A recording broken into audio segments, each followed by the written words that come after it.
तो आपको बताते हैं कि इस पूरे विश्व में, इस पूरी पृथ्वी के ऊपर अगर कोई भी ये कहता है कि मैं कल की अवतार हूं, और कोई भी ये मानता है, उनको मानने वाला,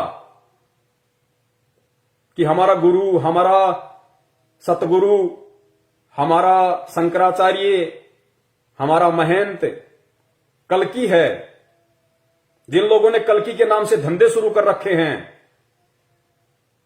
किसी के भी मस्तिष्क पे, जो धार्मिक नेता है, धार्मिक, क्योंकि यहां पे स्पिरिचुअलिटी की बात हो रही है, यहां पे उस सायरन की बात हो रही है, जो हिंदू धार्मिक नेता होगा, जो गुरु होगा, जिसके विषय में कहा जाता है कि वो कल्कि है, वो जन्म ले चुका है, कोई कहता है वो प्रकट हो चुका है, कोई कहता है वो अपना काम भी शुरू कर चुका है, उसकी सबसे पहली पहचान, आप रूपा आनंद जी कह लीजिए, वैसे ये भविष्यवाणी तो नास्तेदमस जी की है, इन्होंने कॉपी की है, इनको नहीं पता था इन बातों का। तो उसकी पहचान इन्होंने बताई कि जो आंखों की दोनों बोहें हैं उनके मध्य वी का निशान होगा, अर्ध चंद्रमा का निशान होगा। तो अब वीडियो आगे जो बनने जा रहा है, अब यहां से मुझे सारे प्रमाण आप लोगों को दिखाने पड़ेंगे। मैं बहुत सारे लोगों का नाम बताऊंगा, लेकिन फिट किसके ऊपर बैठेगा ये आपने डिसाइड करना है। तो इस पूरी पृथ्वी पे, इस पूरे ब्रह्मांड में, खाली पृथ्वी नहीं, इस पूरे ब्रह्मांड में आध्यात्मिक क्षेत्र में यदि कोई संत है, महात्मा है, और जिसके विषय में, जिसको टारगेट करके नास्त्रेदमस जी ने बरसों पहले भविष्यवाणी की थी कि वो जो हिंदू सायरन, हिंदू संत होगा, जिसका पूरे विश्व पे एक छत्र राज होगा, जिसको पूरी दुनिया पूजेगी, और जो पूजने के लायक है, जिसका एक झंडा होगा, जिसकी एक भाषा होगी, बड़े बड़े राष्ट्रों के राष्ट्र अध्यक्ष यानी प्रधानमंत्री, राष्ट्रपति अपने राजकाज की शुरुआत उससे सलाह लेके किया करेंगे, यानी वो उन सब का धार्मिक गुरु होगा। उसके दोनों बाहों के बीच में वी का निशान होगा, अर्धचंद्र बिंदु, अर्धचंद्र आधा चंद्रमा की तरह होगा। और इस पूरे विश्व में अगर ये पहचान किसी आध्यात्मिक संत, महंत या गुरु के ऊपर फिट बैठती है, पूरे विश्व में वो केवल एक ही महापुरुष है। उस महापुरुष का वो पवित्र नाम लेने से पहले, उस महापुरुष का वो पवित्र नाम लेने से पहले, क्योंकि बाइबल में एक जगह जिक्र आता है कि यहूदी लोग अपने परमेश्वर का नाम लेने से पहले जब वो बाइबल को पढ़ा करते थे, तो बाइबल में उस महापुरुष का, उस परमेश्वर का, जिसे भी वो कहते हैं या जानते हैं, मानते हैं, उनका नाम लेने से पहले वो लोग नहाया करते थे, स्नान किया करते थे कि हमारे खुदा का इतना नाम पवित्र है, इतना पाक है कि बगैर नहाए हम उसका नाम नहीं लेते थे। तो पुण्यात्माओं, जो पूरे विश्व की काया पलटेगा, विनाश के समय में उन आत्माओं को बचाएगा अपनी पावर से, जो प्राकृतिक आपदाओं को रोकने में समर्थ है, यूं हाथ कर देगा, अगर गिरता हुआ ग्लेशियर होगा वहीं टिक जाएगा। यूं हाथ कर देगा, सूरज अपनी जगह स्टेबल हो जाएगा। वो परम शक्ति है इस भारत देश की पवित्र भूमि पे। उस परम शक्ति का नाम लेने से पहले जितने भी आत्माएं उस परम सत्ता के संपर्क में हैं, मैं उन सभी से निवेदन करूंगा कि हम 2 मिनट के लिए उस वर्तमान के कल्कि अवतार, उस सुप्रीम, उस सायरन धार्मिक नेता, उस गॉड, परमेश्वर अल्लाह का वो पाक पवित्र नाम सोशल मीडिया के माध्यम से, इस इंटरनेट के माध्यम से देश दुनिया तक पहुंचाने के लिए, लोगों को बताने से पहले 2 मिनट के लिए हम उनके चरणों की वंदना करेंगे, हम मानसिक उनके चरणों की सेवा करेंगे, उनके चरणों के ऊपर मानसिक क्रिया से स्वच्छ जल डालकर नीचे एक स्वच्छ पात्र रखकर फिर हम उनके मानसिक क्रिया से उस चरणा अमृत का पान करेंगे। उसके बाद हम उस महापुरुष का नाम इस जुबान से पूरे देश और दुनिया को आज इस लाइव शंका समाधान के माध्यम से बताएंगे।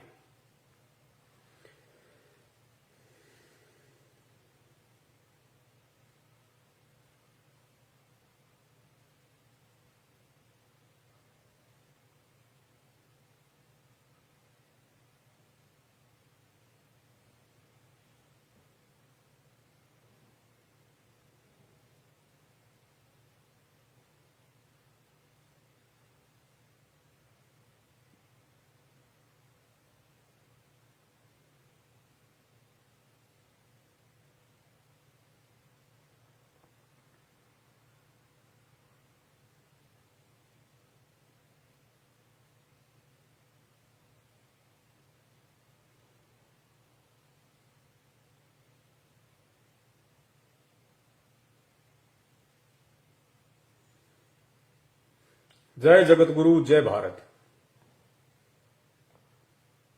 तो पुण्यात्माओं, मेरे भाई और बहनों, आज का ये लाइव प्रोग्राम देखने वाले आप सभी मेरे मित्रों, मैंने पहले कहा था श्री रामचंद्र जी त्रेता युग में आए थे तो कोई जानवर बन के नहीं आए थे, इंसान के रूप में आए थे, सर पे सींग लगा के नहीं आए थे। लेकिन उस समय वो विष्णु जी थे, विष्णु जी के अवतार थे।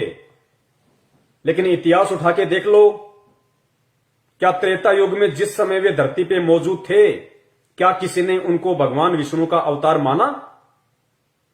क्या किसी ने उनको भगवान की दृष्टि से देखा? किसी ने नहीं देखा। लोगों ने उनके साथ में वैर भाव किया। खुद उन्हीं के परिवार की उनकी एक सौतेली मां ने अपने पुत्र भरत को राजगद्दी प्राप्त करवाने के लिए उनको 14 वर्ष का या 12 वर्ष का जो भी था, उनको वनवास दिलवा दिया, जंगल में भटकने के लिए मजबूर कर दिया। क्या खुद उनका परिवार, क्या खुद उनकी सौतेली मां उनको भगवान मान पाई? ये इस बात का सबूत है, प्रमाण है कि खुद उनके घर वाले ही उन्हें भगवान नहीं मानते थे।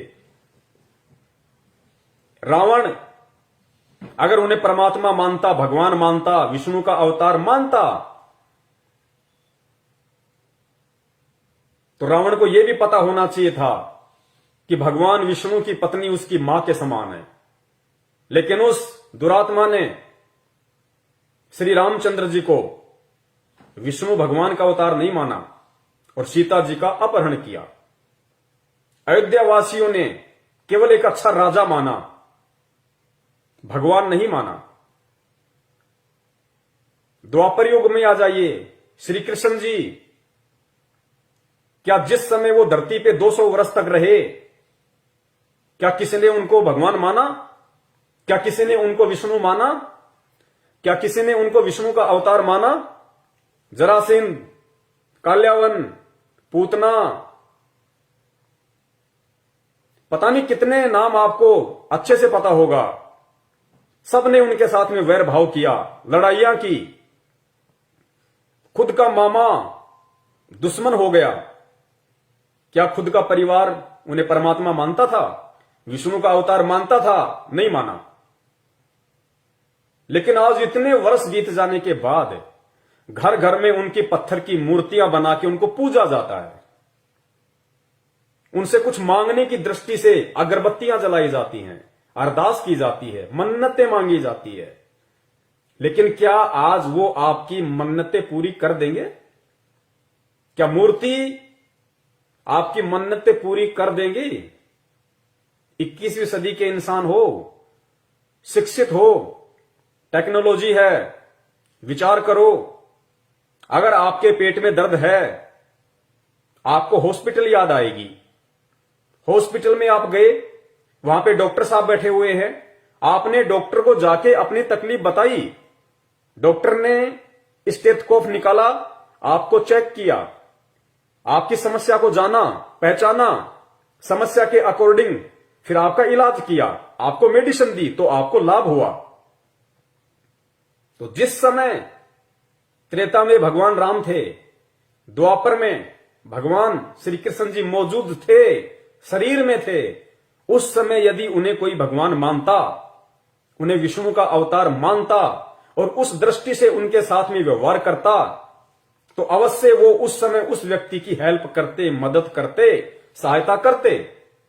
लेकिन आज इतने वर्ष बीतने के बाद फिर यदि वो व्यक्ति फिर किसी दिन हॉस्पिटल जाता है, उसको कोई और समस्या हो जाती है, फिर वही व्यक्ति दोबारा से हॉस्पिटल जाता है, यह सोचकर कि डॉक्टर साहब मिलेंगे और पिछली बार की तरह मेरा इलाज करेंगे, मुझे राहत प्रदान करेंगे। और अब की बार जब वो हॉस्पिटल जाता है तो मालूम पड़ता है कि डॉक्टर साहब का तो निधन हो गया। और उसी हॉस्पिटल में डॉक्टर साहब की संगमरमर की एक 6 फुट की गले में स्टेथोस्कोप लटका हुआ बहुत अच्छी एक मूर्ति बना रखी है। अब वो व्यक्ति क्या उस पत्थर की मूर्ति को अपने पेट की पीड़ा बता सकता है? क्या वो पत्थर की मूर्ति स्टेथोस्कोप उठा के उसकी रगों पे रख के क्या वो उस दर्द को जान के उस व्यक्ति का इलाज कर सकती है? आप कहोगे नहीं, संभव ही नहीं है, पत्थर की मूर्ति कहां से इलाज कर देगी। वो तो जब मौजूद थे डॉक्टर साहब तो खुद वो चेक करते, देखते, जानते, पहचानते, फिर उसको कोई मेडिसिन देते तो उस व्यक्ति को लाभ होना था। अब इस डॉक्टर साहब की पत्थर की मूर्ति के आगे चाहे अगरबत्ती करो, चाहे दंडवत करो, चाहे हाथ जोड़ो, चाहे कितना ही सुबह से शाम तक बोलते रहो, चीखते रहो, चिल्लाते रहो, वो डॉक्टर वो पत्थर की मूर्ति के कान ना तुम्हारी आवाज को सुन सकते हैं और उस पत्थर की मूर्ति की आंखें ना तुम्हारे दर्द को देख सकती है। तो इलाज कैसे होगा? यही स्थिति वर्तमान में श्री कृष्ण और श्री रामचंद्र जी की मूर्ति बना के भगवान मान के जो पूजा जा रहा है, आप कंपेयर कर लीजिए। ये शिक्षा आपको परमेश्वर ने इसीलिए दी है कि आप समझें, आंखें खोलें। मानव शरीर केवल परमात्मा प्राप्ति के लिए मिलता है, भक्ति करने के लिए मिलता है, आडंबर और पाखंड के लिए नहीं मिलता है। तो आज वो पत्थर की मूर्तियां हमें कदापि लाभ नहीं दे सकती। तो कहने का मतलब है, आज आपको जिस सुप्रीम का नाम बताया जा रहा है, जिस अवतारी शक्ति के विषय में बताया जा रहा है, अगर आप समझदार हो, 21वीं सदी के सभ्य इंसान हो और वास्तव में यदि आपको लाभ लेना है, तो वो परम शक्ति आज इस पृथ्वी पे ठीक उसी प्रकार मानव शरीर में प्रकट है, मानव शरीर में विद्यमान है। जिस प्रकार त्रेता में श्री रामचंद्र जी थे, द्वापर में श्री कृष्ण चंद्र जी थे। तो लाभ लेना है तो उनके विषय में जान के, बहुत अच्छे से पहचान के और विचार करके, मनन करके, मंथन करके निष्कर्ष निकालना वीडियो एंड तक देख के, क्योंकि अभी शुरुआत है, अभी केवल भूमिका बनी है। उस महान शक्ति का आपको नाम बताया जाएगा और नाम बताने के बाद में फिर इन भविष्य वक्ताओं की भविष्यवाणियों के आधार से आपको पहचान करवाई जाएगी। क्योंकि भगवान जब भी पृथ्वी पे आता है, या भगवान जब जब पृथ्वी पे आया है, भगवान ने जब जब अधर्म का नाश करने के लिए, सत्य की सत्ता स्थापित करने के लिए, दुनिया में सुख और शांति पैदा करने के लिए अगर यहां पे उनका अवतरण हुआ है, वो प्रकट हुए हैं, तो सुअर बन के प्रकट नहीं हुए, गधे बन के प्रकट नहीं हुए, राक्षसों की तरह सींग लगा के नहीं आए। वो एक जनसाधारण के परिवार में आए हैं। दशरथ के घर में रामचंद्र जी आए,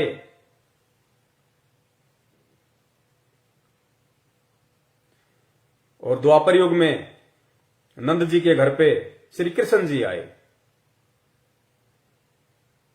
इसी प्रकार वो परम शक्ति जैसी लीला विष्णु अवतार उन महापुरुषों ने की, वैसी ही लीला एक जन साधारण की तरह वो परम शक्ति जो ब्रह्मा विष्णु महेश से असंख्यों गुना ज्यादा पावरफुल है, वो आज इस पृथ्वी पे मौजूद है, जिसका गुणगान चारों वेद करते हैं। गीता जी जिसकी महिमा का गुणगान करती है, वो महापुरुष आज इस पृथ्वी पे प्रकट है, जिसे इन भविष्य वक्ताओं ने कल्कि का नाम दिया है, वर्तमान समय वाले कल्कि का नाम, कि वो आ चुका है, अपना काम शुरू कर चुका है। और प्रथम पहचान के रूप में रूपा आनंद जी ने नास्त्रेदमस की भविष्यवाणी का हवाला देते हुए और उत्तराखंड के सभी साधु संतों की मीटिंग के बाद में जो पहचान बताई गई कि वो जो कल्कि होगा, जो महापुरुष होगा, जो अवतारी शक्ति होगी, जिसके बराबर कोई भी समर्थ नहीं होगा, उसके मस्तिष्क पे अर्धचंद्र का निशान होगा, वी का निशान होगा। तो वो परम शक्ति, वो महापुरुष, वो साइरन द ग्रेट, वो नास्त्रेदमस का हिंदू नेता, वो ब्रह्मा विष्णु महेश दुर्गा और काल का पालक, जो उनका भी पेट भर रहा है, और जो आज एक सामान्य व्यक्ति की भूमिका में इस भारत देश की पवित्र भूमि पे प्रकट है, उनके चरण कमल इस पृथ्वी को स्पर्श कर रहे हैं। वो परम शक्ति गांव धनाना, जिला सोनीपत, हरियाणा, और उस परम शक्ति का नाम है परम पूज्य परम पिता परमेश्वर, सारी सृष्टि के रचनहार, कुल मालिक कबीर साहेब सतगुरु रामपाल जी महाराज। बंदी छोड़ सतगुरु रामपाल जी महाराज की जय हो। ये है वो परम शक्ति, वो अखिल ब्रह्मांड का स्वामी, वो जगत गुरु, वो नारायण, जिसकी कथाएं भगवान विष्णु को केंद्रित करके सुनी और सुनाई जाती हैं, जिसकी महिमा का गुणगान हिंदू धर्म के चारों पवित्र वेद करते हैं, मुसलमान भाइयों की कुरान शरीफ करती है, सिखों का गुरु ग्रंथ करता है। वो महापुरुष, वो परम शक्ति, वो परम सत्ता, वो साइरन द ग्रेट, वो भविष्यवाणियों में भविष्य वक्ताओं का कल्कि, वो सुप्रीम पावर, वो सुप्रीम गॉड, जिसे राम कह लीजिए, खुदा कह लीजिए, अल्लाह कह लीजिए, वाहि गुरु कह लीजिए, वो परम सत्ता परम पूज्य सतगुरु रामपाल जी महाराज जी हैं। अब आगे आपको एक एक पॉइंट के आधार पे, इन भविष्य वक्ताओं की भविष्यवाणियों के पॉइंट के आधार पे साबित किया जाएगा, क्योंकि कहते हैं कि हाथ कंगन को आरसी क्या और पढ़े लिखे को फारसी क्या।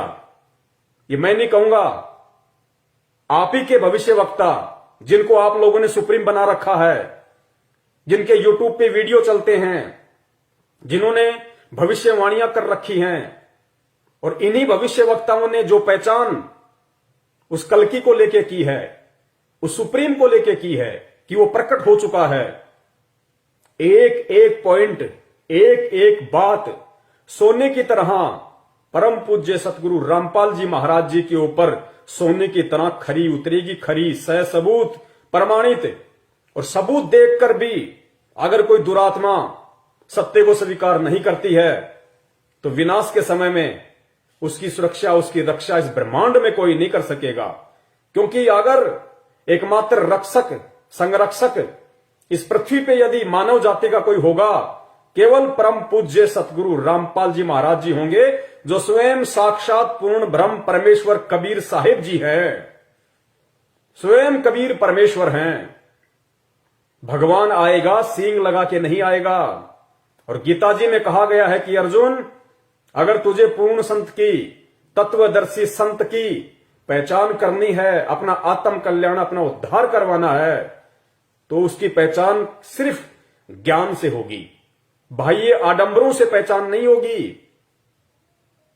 जटा रखवाली, किसी ने बिल्कुल खोपड़ी बिल्कुल सपाचट करवा रखी है, किसी ने मूछें करवा रखी है, किसी ने दाढ़ी करा रखी है, गले में बड़ी बड़ी मालाएं पहन रखी हैं, कानों में बड़े बड़े कुंडल पहन रखे हैं, या कोई नंगा फिरता है, कोई आधे कपड़े पहन के फिरता है, ये पहचान परम संत की नहीं होती।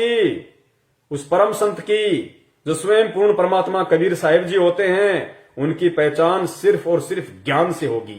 कौन से ज्ञान से? जो पवित्र गीता जी में वर्णित है, जो पवित्र चारों वेदों में वर्णित है, जो पवित्र मुसलमान धर्म की कुरान शरीफ में वर्णित है, जो पवित्र गुरु ग्रंथ साहिब जो सिखों का है उसमें वर्णित है।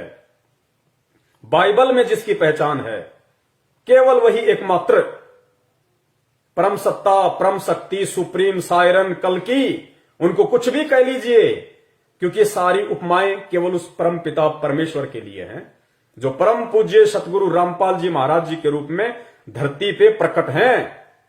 तो वो जो अर्धचंद्र की जो बात कही गई है, वी फॉर विक्ट्री की जो बात कही गई है, इस पूरे ब्रह्मांड में आध्यात्मिक क्षेत्र से जुड़ा हुआ यदि कोई संत, महात्मा, पीर, पैगंबर, कुतुब, ओलिया, काजी, मुल्ला, पंडित, शंकराचार्य, संत, महंत, पादरी, पोप, अगर कोई है इस दुनिया में जिसके मस्तिष्क पे, जिसकी बाहों के मध्य अगर अर्धचंद्र का साइन है, वी का निशान है, केवल वो महापुरुष परम पूज्य सतगुरु रामपाल जी महाराज जी हैं। अपनी आंखों का चश्मा उतार के अच्छे से उनकी फोटो को जूम करके और आंखों से पहले अपने दिल और दिमाग को साफ करके देखना, स्पष्ट दिखाई देगा।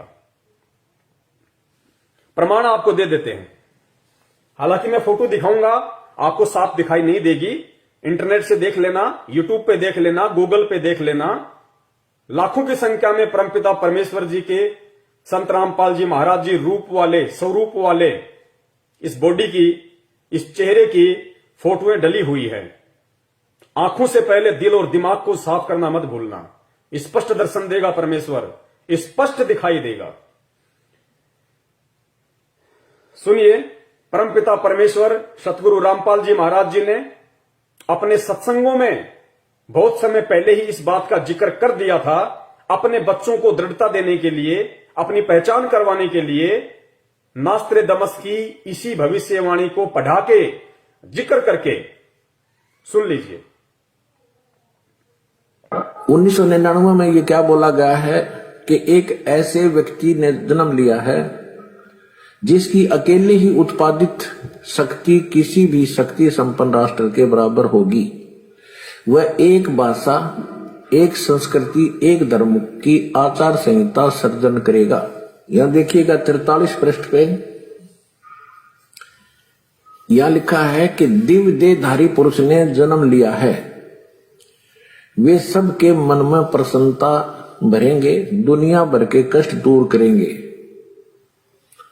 अन्यायी और अत्याचारियों को भी वह ठीक करेंगे। रात्रि के प्रथम पहर में जब मैं प्रगाढ़ निद्रा में होता हूं तो स्वप्न में एक दिव्य पुरुष को देखता हूं, दिव्य व्यक्ति को। किसी जलाशय के निकट बैठे हुए इस योगी के मस्तक में दोनों भावों के जहां मिलती हैं तो उसमें अर्ध चंद्रमा के दर्श होते हैं। उसके बाल सफेद हैं, सुबर वेशभूषा है या निशादान सुंदर, वर्ण गौर है, गोरा कलर है तथा पैरों में चर्म विहीन पाहन यानी पादुकाएं हैं। बिना चमड़े की जूतियां पहनता है। आज तो हमने पूरे अनुयायियों से कोई बैन लगा रखा है कि चमड़े की जूती तुमने पहननी है नहीं, मैं तो पैरूं था कितने। देखिए, परमपिता परमेश्वर जी ने, जो दुनिया का सायरन है, दुनिया की नजरों में कल्कि है, महापुरुष है, उन्होंने अपने बच्चों को सत्संग के माध्यम से काफी वर्ष पहले ये संकेत कर दिया था, इशारा कर दिया था, नास्त्रेदमस जी की भविष्यवाणी का जिक्र करते हुए। उन्होंने जो अर्धचंद्र की बात अपने सत्संग में बताई है, लेकिन खुल के नहीं बताया, क्योंकि अब वो ये नहीं कहेंगे कि बच्चों मेरे मस्तिष्क पे अर्धचंद्र का निशान है।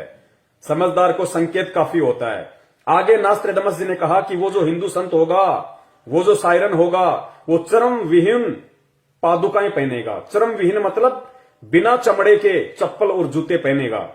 इस पूरे विश्व में केवल एक परम पूज्य सतगुरु रामपाल जी महाराज जी ही वो परम संत हैं जिन्होंने अपने जीवन में कभी भी चमड़े की किसी भी वस्तु का प्रयोग नहीं किया, क्यों नहीं किया? क्योंकि चमड़े की वस्तुएं जानवर को मार के, क्योंकि आज वर्तमान में ये एक बहुत बड़ा बिजनेस बन चुका है चमड़े का, और चमड़े को लॉन्ग लाइफ देने के लिए, लंबी जीवन देने के लिए जानवरों को जीवित ही किस प्रकार तड़पा तड़पा के उनकी खाल उतारी जाती है, जीव हत्या की जाती है। इसलिए परम पूज्य सतगुरु रामपाल जी महाराज जी ने ना कभी खुद चमड़े से बनी किसी वस्तु का जीवन में प्रयोग किया, और जब से वो आध्यात्मिक क्षेत्र में आके उपदेश करने लगे हैं, उन्होंने अपने किसी भी भगत को, शिष्य को, अनुयायी को चमड़े के जूते पहनने के लिए नहीं कहा। स्पष्ट अपने सत्संगों में, अपनी मर्यादाओं में उन्होंने अंकित किया हुआ है कि हमने चमड़े से बनी किसी भी वस्तु का प्रयोग नहीं करना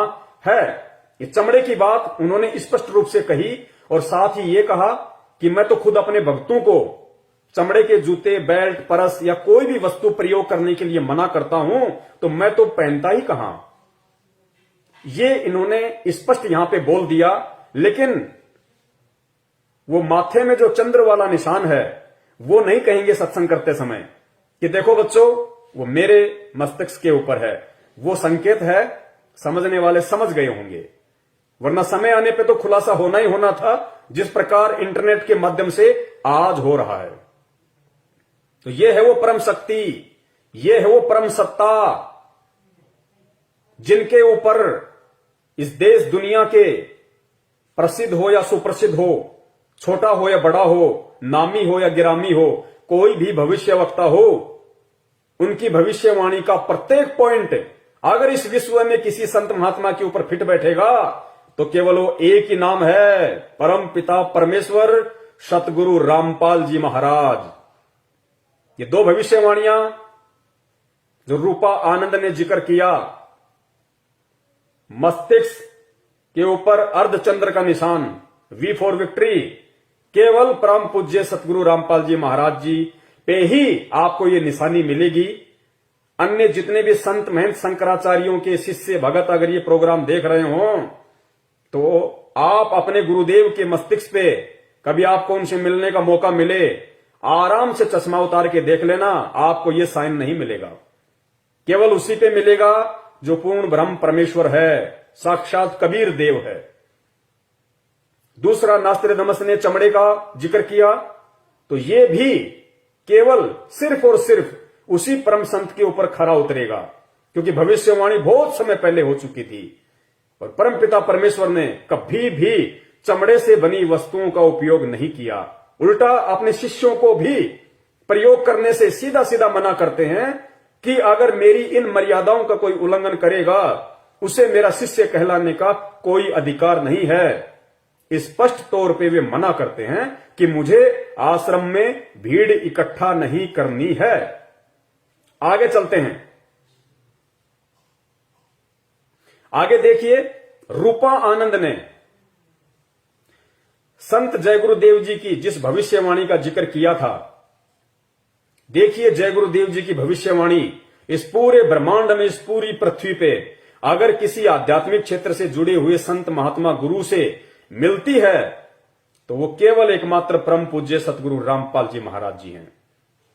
8 सितंबर 1971 को ये पूरी दुनिया जानती है, शाकाहारी बाल संघ जो पत्रिका है, आज से लगभग 50 वर्ष पहले जो छपने लगी थी, जय गुरुदेव पंथ के मेरे भाई बहन अच्छे से जानते होंगे इस बात को कि संत तुलसीदास जी ने शाकाहारी बाल संघ एक पत्रिका निकाली थी और उन्होंने जितनी भी भविष्यवाणियां की, वो भविष्यवाणियां उस समय उन पत्रिकाओं में लिखी जाती थी, उनका प्रचार प्रसार किया जाता था।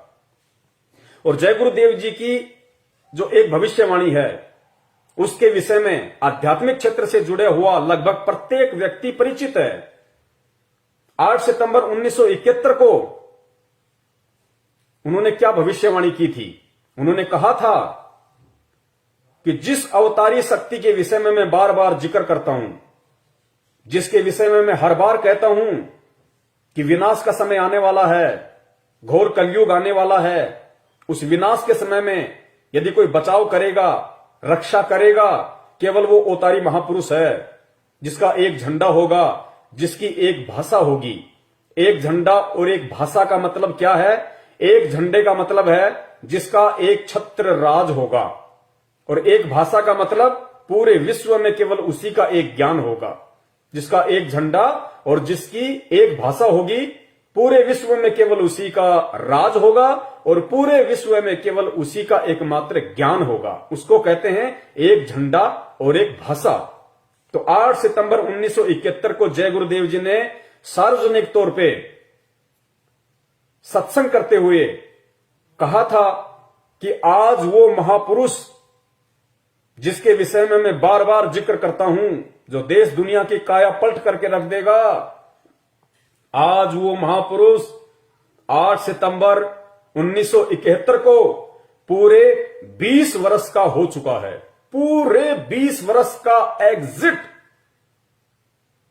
और अगर अभी से उसका पता बता दूं तो लोग उसके पीछे पड़ जाएंगे।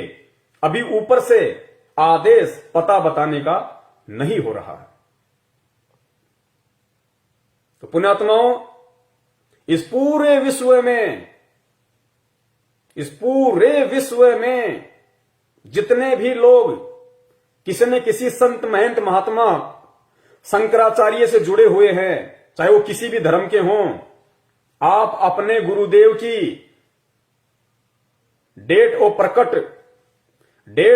प्रकट, क्योंकि हम डेट ऑफ बर्थ का जिक्र नहीं करेंगे, क्योंकि डेट ऑफ बर्थ उसकी होती है जो जीव होता है, जो मां के गर्भ से जन्म लेता है। और मां के गर्भ से जन्म लेने वाला जीव संज्ञा में होता है, वो प्राणी होता है, आप और हमारी संज्ञा में होता है। वो देश का उद्धार नहीं कर सकता, वो देश का तारणहार नहीं हो सकता, वो देश का मुक्तिदाता नहीं हो सकता। परम पुरुष महापुरुष केवल प्रकट होते हैं। लोगों को लगता है उन्होंने मां के गर्भ से जन्म लिया है, लेकिन वो जन्म नहीं लेते, क्योंकि परमेश्वर के गुणों में जन्म लेना नहीं है। ये वेद महिमा का गुणगान करते हैं, गीता इस महिमा का गुणगान करती है।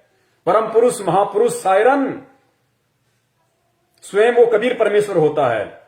और वो कबीर परमेश्वर जब इस पृथ्वी पे प्रकट होता है किसी भी साधु संत के रूप में या जिंदा महात्मा के रूप में, केवल प्रकट होते हैं।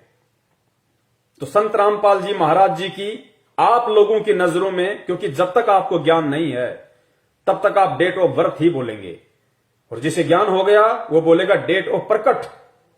तो हमारी नजरों में डेट ऑफ प्रकट और आपकी नजरों में डेट ऑफ बर्थ उनकी 7 सितंबर 1951 है।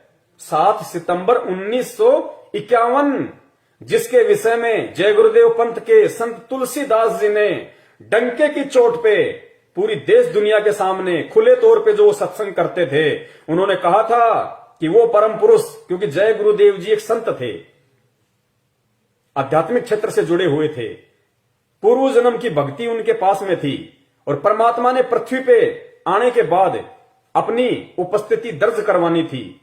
ये भविष्यवाणियां करवा के, क्योंकि आगे चल के फिर ये भविष्यवाणियां कोई बताएगा, कोई समझाएगा कि किस महापुरुष पे फिट बैठ रही हैं। वो हाथी कौन है जिसके कपड़े लोगों ने पहले सीन के तैयार रख दिए, वो हाथी कौन है। सो संत जय गुरुदेव की जो भविष्यवाणी है, जो ये कपड़ा है केवल हाथी पर ही फिट बैठेगा, गधे पे या झोटे पे अगर कोई फिट बैठाने की कोशिश करेगा तो नहीं बैठेगी, मजाक बनवाएगा अपना आने वाले इतिहास में। तो 8 सितंबर 1971 को जय गुरुदेव जी ने कहा था कि वो महापुरुष, वो अवतारी महापुरुष जो पृथ्वी पे प्रकट हो चुका है, वो आज पूरे 20 वर्ष का हो चुका है। तो 8 सितंबर 1971 को यदि कोई 20 वर्ष का हुआ था आध्यात्मिक क्षेत्र से जुड़ा हुआ व्यक्ति, वो केवल परम पूज्य सतगुरु रामपाल जी महाराज हैं। आप उनकी डेट ऑफ बर्थ निकाल के देख सकते हैं, गूगल पे मंगवा सकते हैं, पैन कार्ड, आधार कार्ड, लाइसेंस, कुछ भी। उनकी डेट ऑफ बर्थ उस समय पूरी 20 वर्ष की हो चुकी थी।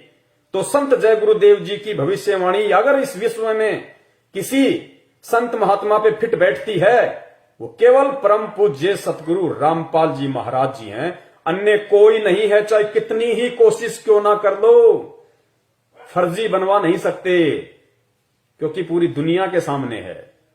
अब कोई पलट नहीं सकता, क्योंकि सबके डेट ऑफ बर्थ पूरी दुनिया के सामने है। इसलिए जो समझदार व्यक्ति होगा, जो बुद्धिमान व्यक्ति होगा, जो परमात्मा प्रेमी आत्मा होगी, उसको ये सारे प्रमाण और किस व्यक्ति पे फिट बैठ रहे हैं उसको स्वीकार करने चाहिए, स्वीकार कर लेने चाहिए और अपना आत्म कल्याण उस महापुरुष की शरण में आके करवा लेना चाहिए। अब सुनिए परम पूज्य सतगुरु रामपाल जी महाराज जी का एक छोटा सा सत्संग, जिसमें उन्होंने जय गुरुदेव पंथ के संत तुलसीदास जी की उस भविष्यवाणी को उन्हीं की शाकाहारी पत्रिका से पढ़ के बनाया, सुनाया है। सुनिए।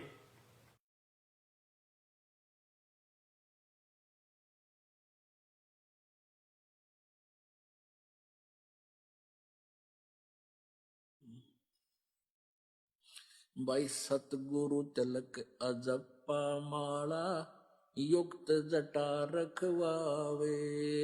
सतगुरु तिलक अजप्पा माला युक्त जटा रखवावे। जत को पीन सत का चोला भीतर बेख बनावे। जब कोई राम भगत गत पावे हो जी। जब कोई राम भगत गत पावे हो जी। भाई लोक लाज मर्याद जगत की तरण जो तोड़े बगावे।